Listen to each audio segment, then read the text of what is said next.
Olá, pessoal, tudo bem? No nosso encontro de hoje, nós vamos falar um pouquinho sobre o contrato em espécie de doação. Na verdade, a doação, ela também faz parte, né, do nosso dia a dia, de várias formas, né, de maneira formal, de uma maneira informal, e nós vamos ver hoje as peculiaridades desse contrato de doação. É um pouquinho menos corriqueiro, talvez, do que a compra e venda, né, que a gente faz o tempo todo, mas também há muitas doações por aí, nós vamos ver aquelas que precisam, na verdade, de uma formalização, né? E as doações que a gente faz diretamente, é importante que a gente entenda isso, principalmente para saber quais são as características desse contrato em espécie, tá bom? Vou compartilhar com vocês aqui o nosso slide, que começa, né, com uma imagem aí que vai nos ajudar a entender um pouquinho o que vem a ser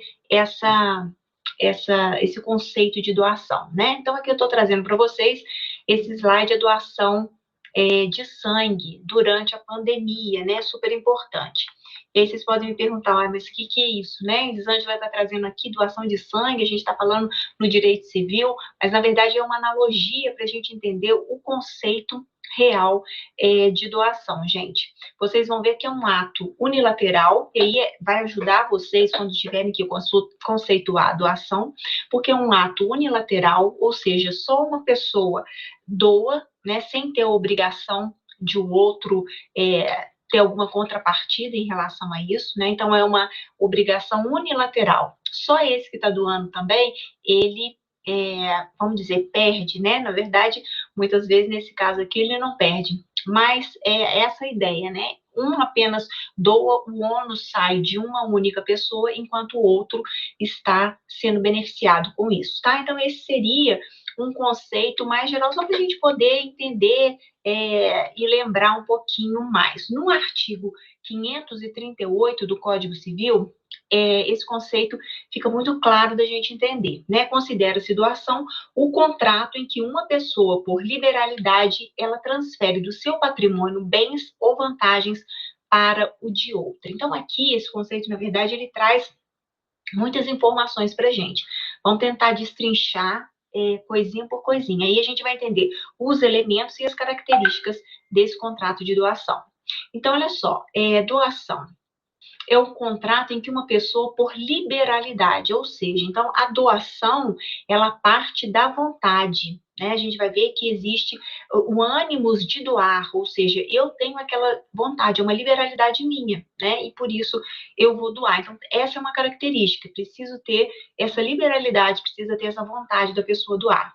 Segundo, transfere do seu patrimônio bens ou vantagens para o de outra. Isso também é muito importante, pessoal, porque a partir do momento que não houver uma perda patrimonial de uma determinada pessoa para outra, não caracteriza uma doação. Pode ser, de repente, um empréstimo, qualquer coisa nesse sentido, né? Mas a doação em si, ela vai sim necessitar de haver uma perda, uma diminuição do patrimônio de um para que o outro acresça ao seu patrimônio, tá? Então, a gente já viu aí algumas características. Primeiro, é um contrato unilateral, né?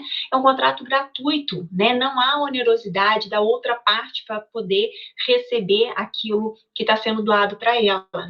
E é consensual, é uma outra característica que a gente vai ver já já, tá? Mas aí eu tenho uma perguntinha para vocês. Vocês acham que, por exemplo, para uma pessoa receber uma determinada doação, ela precisa aceitar ou não? Basta o outro querer doar? Vamos lá, compartilhando de novo aqui o slide.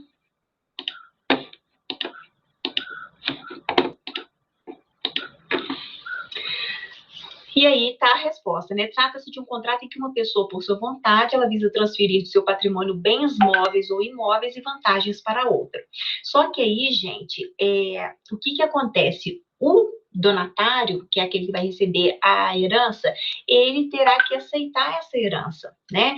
E se tratasse do negócio jurídico bilateral ou plurilateral. O que seria esse bilateral aí? Ou seja, aquele contrato onde as obrigações elas são recíprocas. E aqui a gente viu que na maioria dos contratos de doação, você vai ter a unilateralidade, ou seja, apenas uma pessoa doa, apenas uma pessoa vai ter a diminuição do seu patrimônio, né? Então vai ser oneroso para uma determinada pessoa.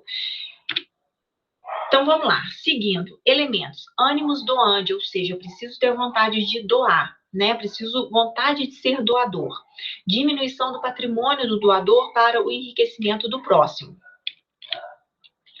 O artigo 539 do Código Civil, ele diz o seguinte, que existe um prazo aí que pode ser fixado ao donatário para declarar se aceita ou não a liberalidade, tá? Então, vamos supor, a gente até se pergunta, puxa vida, mas eu vou estar ganhando, né? Vou estar recebendo alguma coisa e eu ainda vou colocar alguma objeção em relação a isso? Aí depende, porque, por exemplo, a doação, pode haver um tipo de doação onerosa, alguma doação que vai exigir um determinado encargo daquele que vai estar recebendo a doação. E às vezes essa pessoa ela entende que ela não tem condições de cumprir com aquilo que está sendo estabelecido para ela receber aquela doação. Então, em uma situação específica dessa, o que acontece? Esse donatário ele tem a prerrogativa de não aceitar o que está sendo doado, tá? Então, desde que o donatário, ciente do prazo, ele não se manifeste dentro dele. A declaração entende-se que a aceitou, desde que a doação seja pura, ou seja, não seja sujeita ao encargo. Então, há algumas situações aqui que vocês precisam ficar claro para vocês.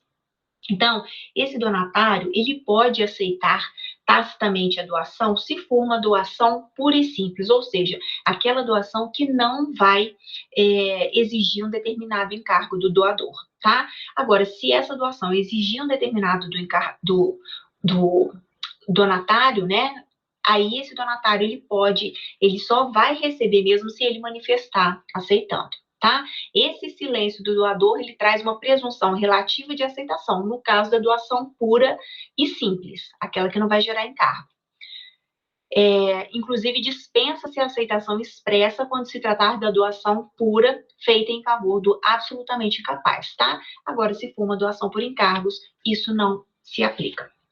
Então, pessoal, são características do contrato de doação, o fato de ser um contrato consensual, né, um consenso aí de ambas as partes, um consenso daquele que está doando e também daquele que está recebendo.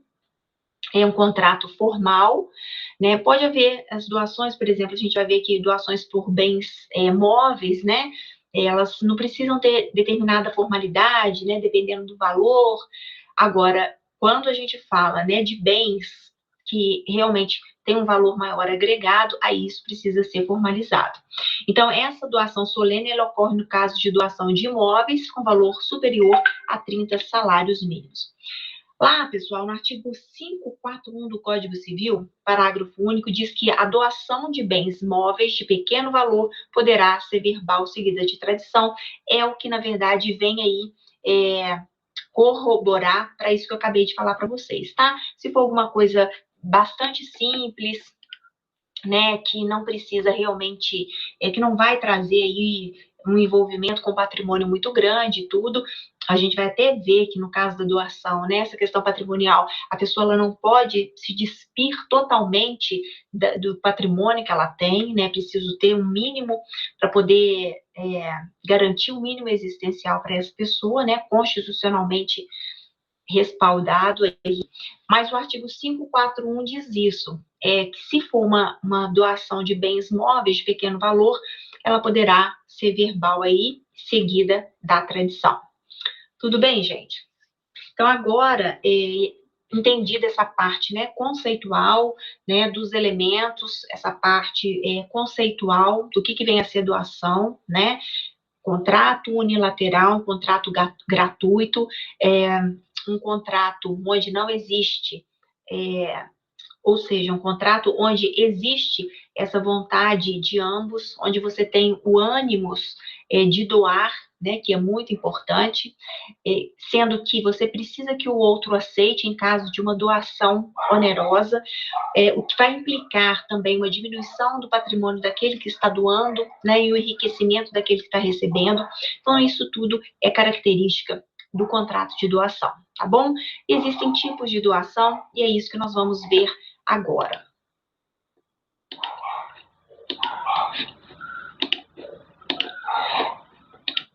Vamos lá. Essas espécies, né, de doação, a gente vai ver que existe uma espécie, como a gente começou a falar agora, né, espécie pura e simples. Essa seria aquela doação mais corriqueira também, né? A pessoa quer doar pelo simples fato de querer doar e o outro não precisa fazer nada em troca. Essa seria o contrato típico mesmo que a gente poderia falar de doação. Não existe nenhum encargo. Eu estou doando porque eu quero, né? E você receba isso sem nenhum tipo de onerosidade. Seria doação pura e simples. Temos também a doação contemplativa, né? É uma doação realizada conforme o merecimento. Então, vocês podem encontrar também em outras doutrinas, né? Falando dessa doação relacionada diretamente ao casamento, porque esse é o entendimento, né, dessa doação contemplativa, de, por exemplo, uma determinada filha vai casar, um filho vai casar, e a partir daí vai ser doado, né, alguma coisa para eles. Seria, talvez, até aquela questão do dote, né, conhecido como dote, então é uma doação que se dá em conformidade aí com esse casamento, tá? Então, é chamada contemplativa.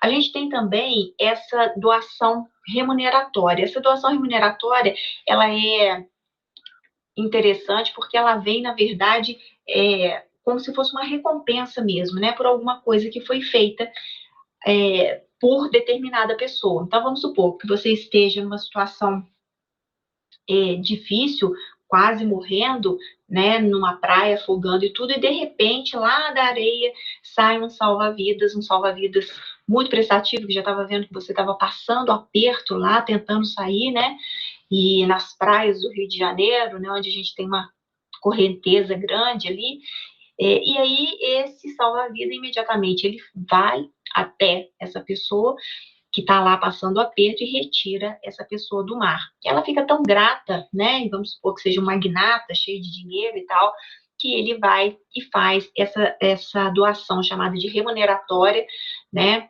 Para esse salva-vidas, tá? É um tipo de remuneração que não é muito comum, mas que acontece.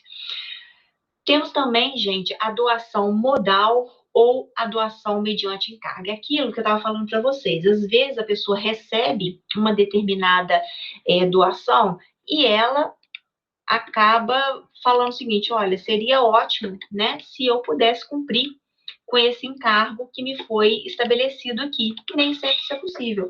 É o que acontece nesse tipo de doação que a gente está analisando aqui, né? Então, nessa modalidade, recai o ônus ao donatário para produzir efeitos específicos, assim como onerosidade contratual. O que isso quer dizer? Por exemplo, uma determinada pessoa vai doar um lote para você, mas você tem um encargo. Qual que é esse encargo? De construir uma creche lá. Tá? Então, eu dou um veículo, mas o donatário terá que levar o irmão à escola todos os dias. Então, há uma certa condição ali. Então, se o donatário, muitas vezes, perceber que ele não pode cumprir com aquilo, vai acontecer dele poder recusar essa doação. Tá bom, pessoal? Existe ainda doação, subvenção periódica. O que vem a ser isso? Quando a gente fala nessa periodicidade, né, indica aí que o doador ele vai entregar periodicamente uma determinada quantia, ou seja, ele está doando sempre. É um exemplo, o avô que vai pagar aí as despesas da faculdade do neto. E esse tipo de doação, ela vai se extinguir quando, por exemplo, o doador ou o donatário, algum dos dois, falecer, né? Porque, na verdade, o objetivo é pagar essas faculdades, está doando isso daí, né? Uma subvenção periódica. E o motivo para isso é a existência dos dois ali, né? Se caso o avô morrer, não vai implicar de nenhuma outra pessoa ter que pagar isso, né? Ter que dar essa doação para o neto. E se o neto morrer, também acaba essa intenção do avô, né, que seria uma própria obrigação criada por ele, tá? Cláusula de reversão. Somente haverá a reversão da doação se o donatário falecer e o doador for vivo. O objeto da doação retornará para seu patrimônio. Então, o que acontece? Tem gente que questiona muito esse tipo de doação, né? Alunos mesmo já falaram, não, deu, tá dado, mas é um tipo de doação que, se o doador, né, ele teve esse ânimos, né, de doar para determinado donatário, se esse donatário não existe mais, né, esse que pode ser móvel ou imóvel, o correto é que volte para esse doador, né, e que não vai ficar no patrimônio de quem recebeu essa doação, tá? Não haverá também a permissão de reversibilidade da doação em favor de terceiros, nos termos da lei, tá? Então, significa isso. Eu dei uma determinada coisa para alguém, mas eu morri, né? Eu dei uma coisa para alguém e esse alguém morreu, isso retorna para mim. Doação condicional, pessoal, fácil da gente entender, né? Doei determinado carro, eu vou doar um determinado carro para você, mas para você receber esse carro, você precisa passar no vestibular, né? Então, é uma condição aí que eu estou estabelecendo. Tudo bem, pessoal? E aí a gente volta numa questão, né, que nós vimos lá no contrato de compra e venda. A gente pode tentar fazer uma analogia aqui. No contrato de compra e venda, a gente viu que os ascendentes, eles não poderiam vender para descendentes sem que houvesse uma autorização, tanto do cônjuge quanto dos outros herdeiros, não foi isso? Quando a gente vai para a doação, a gente percebe que não existe essa restrição, né? A doação ela pode acontecer de ascendente para descendente. E por que isso pode acontecer, gente? Pelo seguinte, nesse caso não há restrição, porque esse patrimônio que está sendo doado agora, ele, por exemplo, quando esse doador morrer, né, vai ser contabilizado em relação a o que esse herdeiro receberia, né, no patrimônio final, ou seja, ele vai fazer parte ali do que a gente chama legítima, daquilo que é reservado, né, no direito sucessório, do que é reservado para todos os herdeiros. É como se fosse uma compensação, né, um adiantamento dessa legítima. Então, nesse caso específico, você nem precisa pedir autorização nem nada. Doou, né? Mas depois que existir, né, a colação, por exemplo, a pessoa morreu, né, e é preciso fazer um inventário.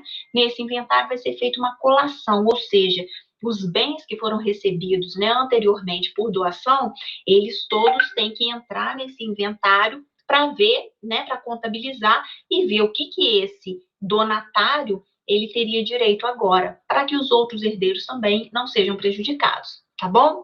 Então, não haverá restrição, bem como não ocorrerá a necessidade de autorização de ninguém, tendo em vista que doação de ascendente para descendente necessita do adiantamento de legítima, porém precisa ser colacionado, ou seja, restituir o herdeiro com os valores anteriormente recebidos pelos demais herdeiros, para que haja igualdade nessa divisão, servindo-se para igualar a legítima dos herdeiros necessários. Então, é uma forma mesmo aqui, gente,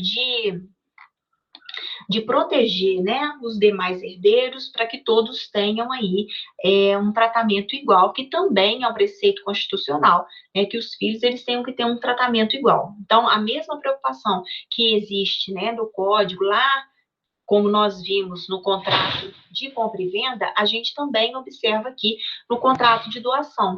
Só que aqui não é necessária essa autorização dos herdeiros, uma vez que essa doação de ascendente para descendente, ela vai fazer parte aí de um adiantamento de legítima. Seria essa a ideia, ok?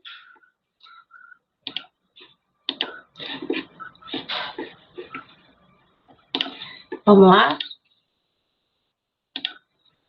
Vamos dar continuidade aqui.